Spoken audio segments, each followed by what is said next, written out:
Welcome, everyone. It's Donna. I'm here with Debbie Kilsheimer, and you're watching Bookkeepers on Fire, where we are here to lift up bookkeepers who lead with heart, power, and purpose. We celebrate, we challenge the status quo, and we equip you to serve boldly. So, our guest today is Jessica Fox, and we're honored to have Jessica with us today as we start out 2026 strong, and we can't wait for you to meet her. So, let's ignite together. Well, Happy New Year, everybody. This is our first episode of 26, isn't it? Yep, this is it. And 1 year. We've been doing this for 1 year. 1 year. Yep, it's a Gosh, 1 year anniversary. wow, time flies. Yep, I know. It's amazing. Great. Well, Jessica, we're so thrilled that you're here. I So, am so honored to be here. Thank you for having me. we're great. Yeah, for sure. So, tell us a little bit about yourself. How did you get into this accounting, bookkeeping profession? It's a great story because I didn't grow up saying I want to be a bookkeeper or an accountant when I grow up, Does but anybody there were signs. does anybody say that? Because when I was 10, I grabbed the big pamphlet for the tax return for my parents and I filled it out for fun. And then their CPA checked my numbers and said, she did it right.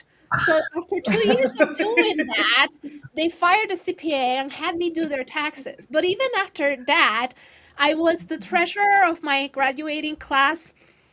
I enjoyed doing the manual ledger. I learned about debits and credits there. Still did not occur to me that that could be a career path. I went to college for political science and international relations. Couldn't be further apart. But while I was in college, I found myself needing to get some part time work. And I joined a temporary placement agency where I was assigned as the administrative assistant for a nonprofit that was in the middle of their independent audit. And I walked into this chaos where the bookkeeper really did not know what the CPA was asking for. And they were just fighting, arguing, and I was just supposed to answer phones, some file papers, but the stuff was making sense to me. So one day I decided to say, "Excuse me, can I help?" And the CPA quickly realized that I had a good attitude for what he was asking for, that I could understand the terms and find what he needed and do what he asked for. So he offered to mentor me. So it was a great opportunity that I got mentored on the job.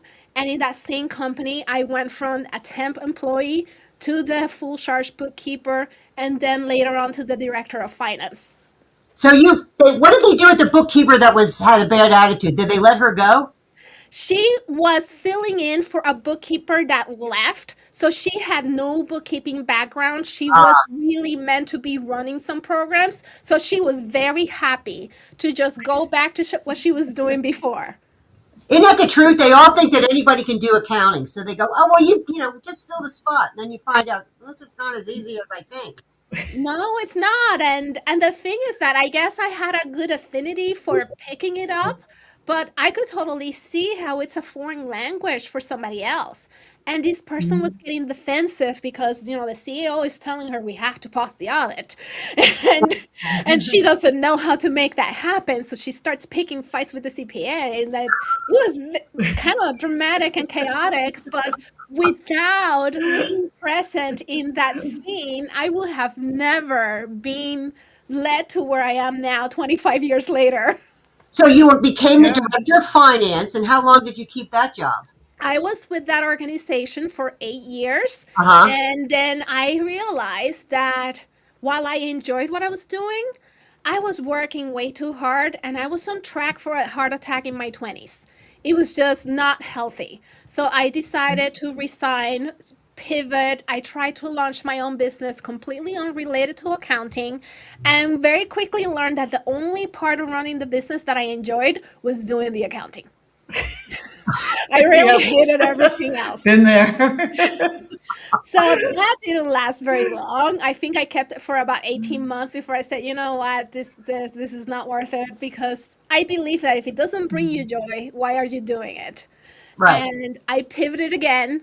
I tried my hand at just a regular corporate job just because I had moved to a new area. I didn't know anybody. I was not in the right mindset, feeling equipped. to launch a business, but that was so sucking and draining. So it only lasted until I had my first child. And when he was born, I was like, I cannot go back to that 40-hour grind. I need to find a way to stay home, be present for my children, and still bring some funds. And I defaulted to the skills that I already had in my back pocket, which was bookkeeping. I did not know the first thing about running a bookkeeping business. My first client was a CPA that would just give me write-ups, like, here's a box of receipts. I need a clean trial a balance so that I can do a tax return. Have fun with it. And they got to set the price, and I would just say, okay, because I didn't know better. So then the Jessica from back then really made a lot of mistakes, but it was that trial by error and learning from those mistakes and realizing there's got to be a better way that led to me being in this constant quest for improvement. So thankfully, yes, I made the mistakes, but the key was that I did not keep on making them. They were short-lived. I learned, Yep. and now, fast forward 15 years, I have what I call a lifetime business that I love. I don't dread coming to my desk. I actually get sad when my husband wants to take time off. And I'm like, oh, I have this rule about not bringing my laptop on vacation, so I actually miss work. That's great. Now, so but you told us that you have started something that's really interesting and what you're Yes. passionate about. So, like I mentioned, when I first started my business, I did not have the first clue on the business side of bookkeeping. I knew how to do clean books, and that's very easy to learn. But the entrepreneurial side of it, I was winging it and figuring it out as I went. And I did not know what a workflow was until my third year in business. So those first few years were really painful, really inefficient, very slow growth. So once I got over my hurdles and learned and implemented and systemized and did all that fun stuff, I decided to pay it forward because back then there was not a whole lot of good information, especially free introductory information. There were just these coaching programs and high ticket courses that didn't do a good job explaining if that's really what you Mhm. needed or what you were going to get from it. So I founded 3 years ago the Bookkeeping Systems Lounge. It's a community that's free and is open to any entrepreneurial bookkeeper or accountant. And we have online discussion threads. We've had a whole extensive library of Zoom sessions where sometimes I'll just do mini webinars on topics, mini courses, just to help people get past that growing pain that I went through a lot faster because there's so much information out there and it can be so overwhelming that I just don't want people starting today to take as long as I did to get to the point that I am at now. Well, that's really fabulous. I've never heard of your group. I'm going to go check it out. Thank you. It's small but mighty. I am not the best at promoting it. So all growth has been organic growth. It's people that I would be in the same Zoom room with, and it will just come up in conversation and they will join and then tell their friends. So I could do better in terms of growing it, but it's not my goal to monetize it or anything like that. So it obviously has not been the big priority to push it. I figure when people are ready, when they are really seeking it, they will find it either via Google or the right person will tell them or will come across and I'll invite them. Oh, I think it's fabulous. Donna, we're going to have to talk about her group, the dot club thing. It's bksystemslounge.club. Yep, and I got the link in there right now. It's in the chat if people are watching, but it'll be in the notes at the end when we put the note descriptions in. It'll be there. It'll live there, and we'll take a look at it too. So I Now, got the link, so we're going to did sign you up. do like group meetings like every Friday or once a month? You said you do webinars or like. Yeah, so we meet once a month. Most of the time, for the first 3 years, we had a set topic. where I would present on the topic or invite a guest, and then we would open the floor to Q&A. For 2026, we're transitioning to a more informal format, just because I noticed that most of the information I can just create a course for. But what people are seeking are connection and conversation. And sometimes they don't need an entire webinar to get an answer. They just need to pick my brain. So in 2026, the format will be more like open office hours, where people that have questions, challenges, bottlenecks, we can tackle them together. But at the same time, they can talk to each other. So it's not just me lecturing for an hour. They get to participate in the conversation, talk to others, perhaps make potential partnership or referral opportunities. Who knows? Great. Some of my best clients came from situations like that in virtual rooms. So it would only be an honor if I could facilitate things like that. Now, is there any one question that comes up a lot? Is there any like major topic everybody seems to ask you or wants to? Oh, yes, pricing. I get a lot of people that have just started their business and they're on their first or second client, and then they come with, how would you price this? And then they give me very vague information. The answer is always, well, it depends. Yeah. But that seems to be the most common topic. And it's one that I don't mind helping with because I am a trainer for Mark Wickerson's Value Pricing Oh, Academy. good, good, good, good. Oh, So nice. I cannot say that I know it all, but I know enough to get paid to teach it. Yeah. Yeah. Not telling him to bill by the hour, charge by the hour. Oh gosh, I haven't done that in a decade and I don't miss it. It was funny. I had a meeting this morning with the vendor who's going on about his, practice management software. And he's telling me the best thing about it is you can track your time so you can bill your clients better. I said, Oh my gosh. I don't track my time. However long it takes is however long it takes. Yeah, but what if it takes you? Shouldn't you be? Yeah, but what if it takes me less time? Am I going to not? That doesn't make sense to me. I mean, I Exactly. spent an hour talking to him about value pricing because he goes, well, that's called value billing. You want to see my blood run backwards? Don't call it that.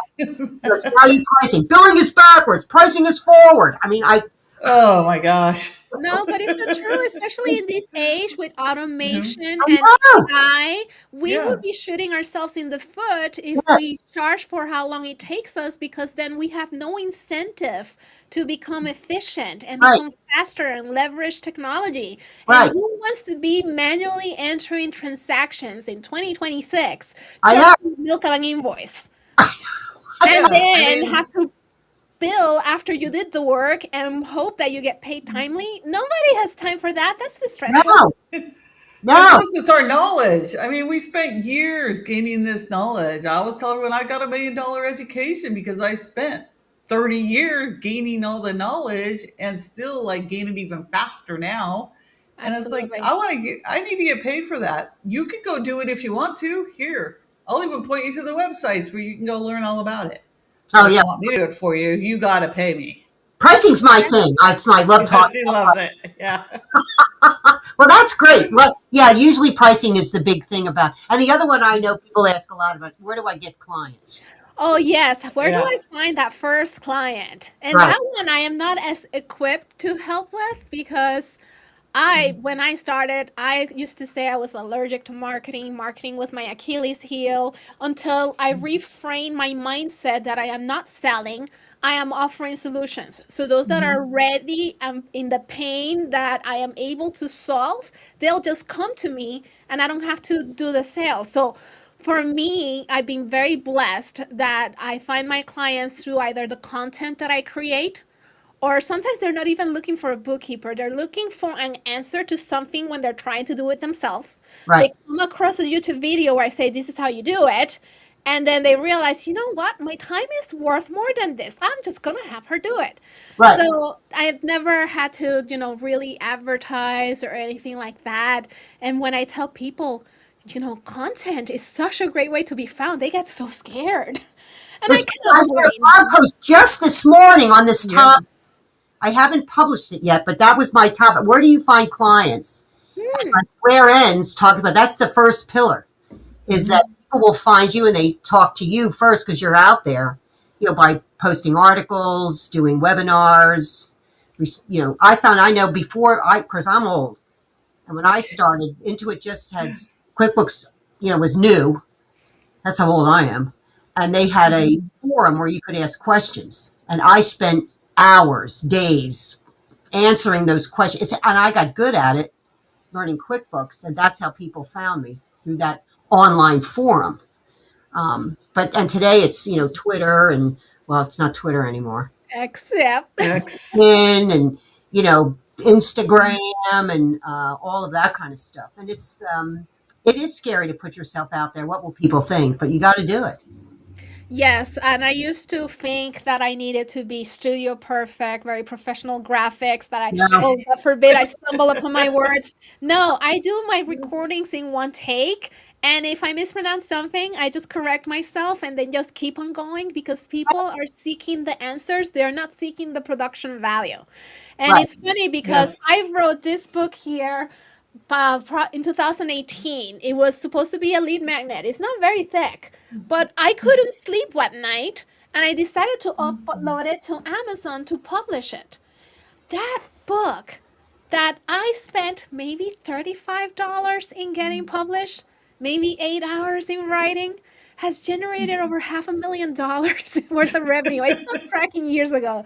So I'm sure it's more than that.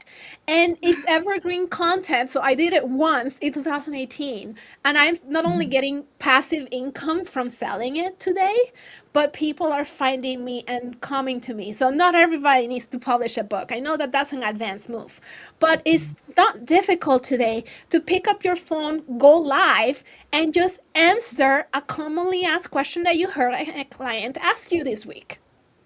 And do you do that on Facebook or where would you post that out? Well, I don't really go live very often, but I do post on YouTube and I do post a lot of tips on my LinkedIn. Instagram, although Instagram gets more traction with the cat memes, people prefer the funny stuff there. And then my Yeah. Facebook page. And I do what I usually do is I hit record, I start talking until I run out of things to say, I stop, and then I run it through AI, which creates a blog post and creates social media posts from it. And then I Uh-huh. can still upload the video to YouTube. I'm not doing really any editing. So you're just getting that first take, whatever came out. That's what you're getting. That's the way I do it too, because I hate it. I hate editing. I'm very bad at it. So I'm like, Oh, it's I'm so just time doing takes. consuming. I know it takes forever. What's your YouTube channel? It's I have two YouTube channels. My client-facing one is Florida Virtual Bookkeeper. That one is aimed at business owners, and then I have bookkeeping systems and workflows, which is the one aimed at other bookkeepers, where I share efficiency tips, and that's where I tend to post recordings from like the community sessions, etc. Well, when do you get any work done? Because boy, this seems like it takes up a lot of time. Well, the beautiful thing is that I am so highly efficient that I only have to work about 15 to 20 hours per week and make a full-time income. So that means that I am left with not only the work-life balance that I didn't have in that corporate job because I am a recovering workaholic, Yeah. but also it frees me with having time to help others. And I am not one that plans the content because I think it comes more authentic and engaging if I am excited about it. And if I'm like, oh, I am supposed to create a video about this thing today, but I don't feel like it, it's not a good time. But if I am really fired up about something, or I just had a conversation with someone and I knew other people can relate to that problem, they need that answer too, that's the time to hit record. Okay. All right, good. Oh Great. my gosh. I didn't even know you had YouTube channels. I'm learning so much today. And I've been kind of neglecting them in the past couple of years. I still add content, just not as frequent as I used to. And that's the other thing about content marketing, a lot of the gurus tell you that you have to stick with it and be consistent and you have to post every few days or at least once a week. I've never kept up to that schedule and it's still working for me because the key is you need to be providing valuable information.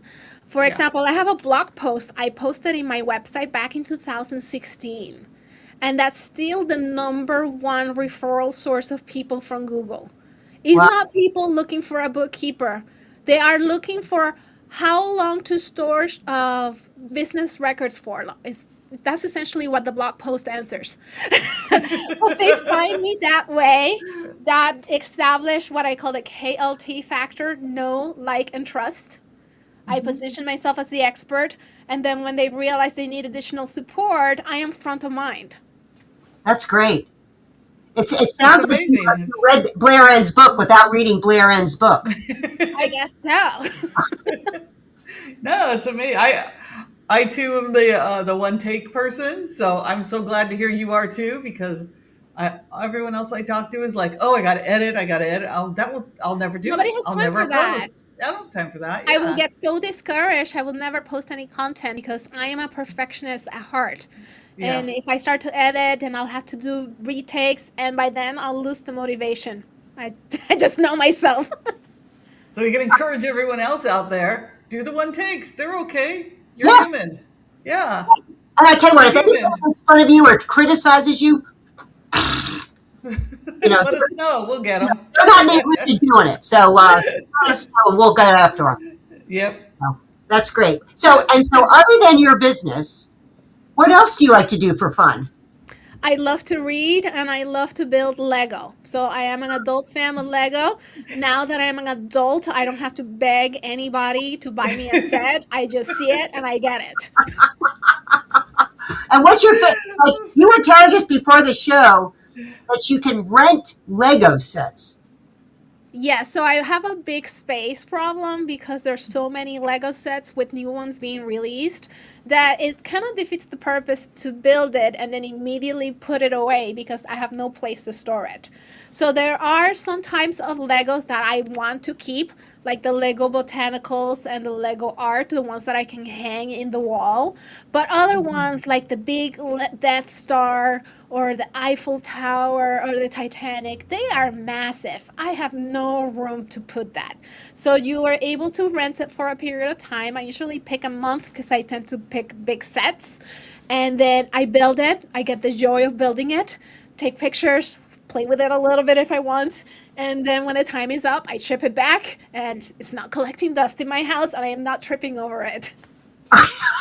It's amazing. I didn't know that this was a thing because I have a huge space problem and I move all the time. So when she said that, I'm like, I'm all over it because I I have the Death discovered this Star by in a box chance now. years ago because they had a Groupon deal and they hooked me in on Groupon. And ever since then, if there's a really big Lego set that I want to build but I don't want to keep, Uh I huh. just see if they have it. And sometimes it may take a little while to add the new sets. And maybe if it was released today, I could not rent it for 3 months. It's okay, I can wait. It's you I can do it for a mean, fraction of the price instead of paying $800 for a Lego Star you can Wars have a set. membership. I mean, I looked at the site. You can have a membership where they ship them to you all the time. Yes, A you monthly can. membership. Yep. And then you can have like, oh my God, this is going to solve like my Lego obsession problem. Glad I could help. Yeah, no worries. I love it. I'm like, I never heard of it. And now you said of Lego art. I didn't even know this.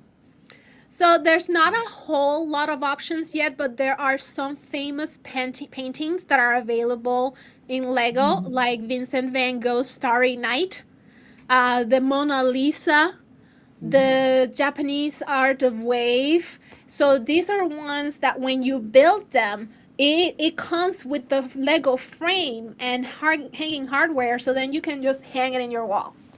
Wow. Like all the pieces are there and the instructions and Yes. Hmm. You'll have everything that you need. The only thing that you need is the nail or the hook in your wall. It comes amazing. with a book that gives you step by step, page by page, or I do it with my iPad and you can access the site and it's Yes. the same thing. It's the book and it sets up and I can do it that way. I have the Story Nights one. I Yes. don't do this Yeah. stuff. Where have I been? And I live near Legoland.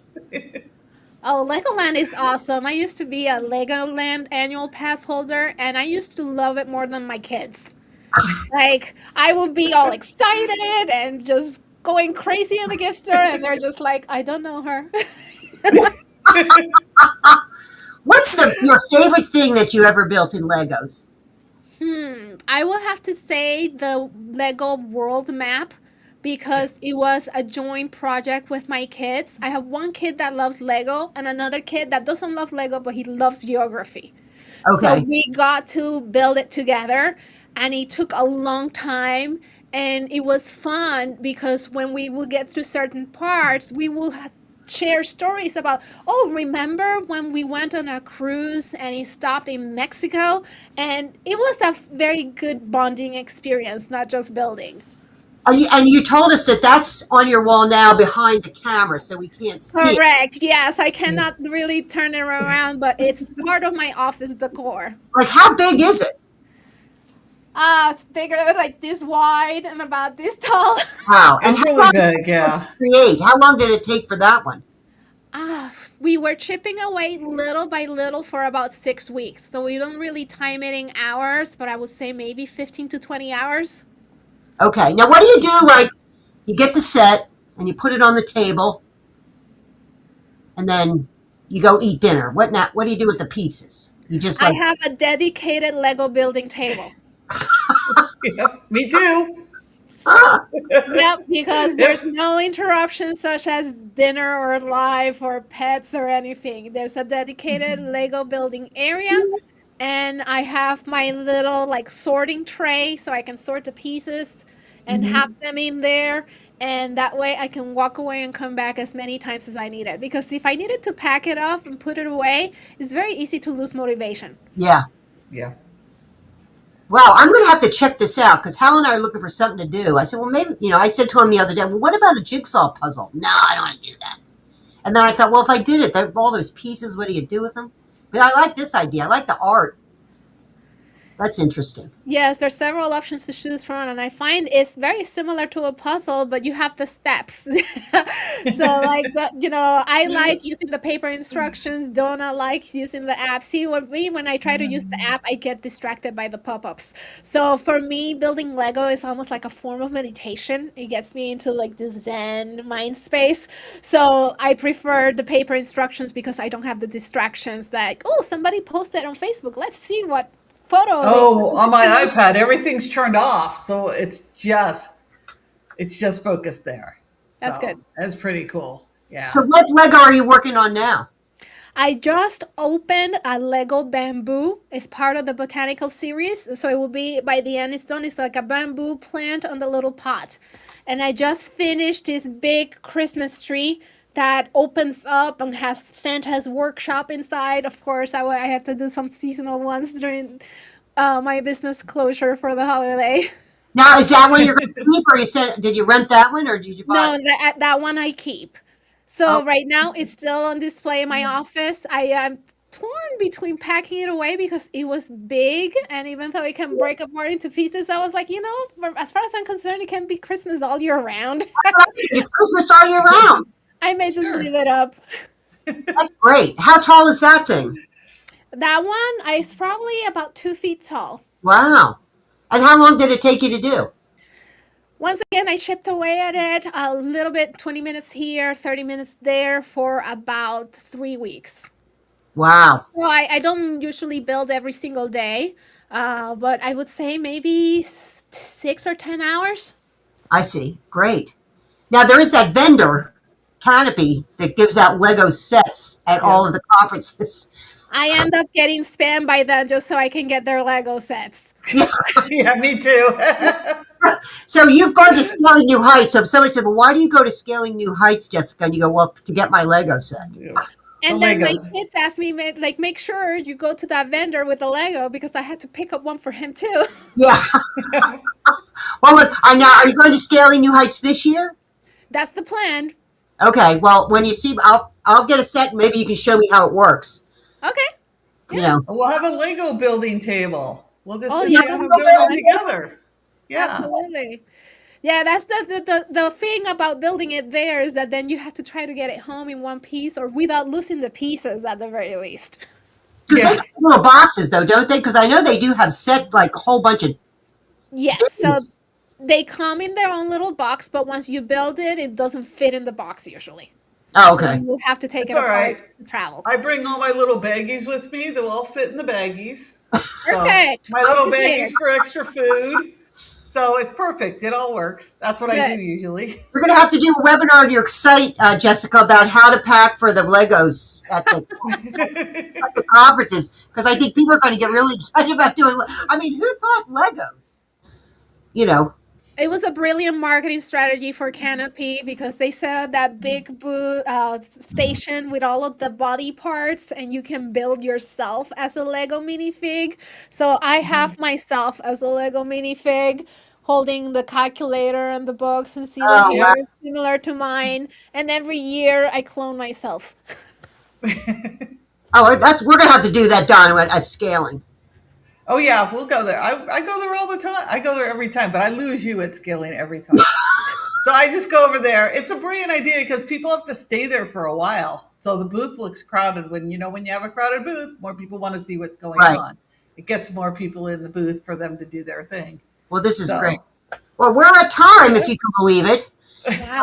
This see, is fabulous. I love learning everything about you, what you've done, and what you're passionate about, and these Lego things now. How exciting. Anything else? Any other last tips you want to share, Jessica? No, if anybody wants to connect, just join me in the Bookkeeping Systems Lounge, and I look forward to talking more. Thank you so much for having it. It, Oh, it, it's a it joy. was so It much was a fun, and wow, time flew by. real. So, Don, you want to sign us off? sure. Well, thanks for watching Bookkeepers on Fire today. If you're a bookkeeper ready to lead, to serve, to ignite change, hit subscribe, share this, and stay tuned. Until next time, stay fired up and intentional. Bye for now.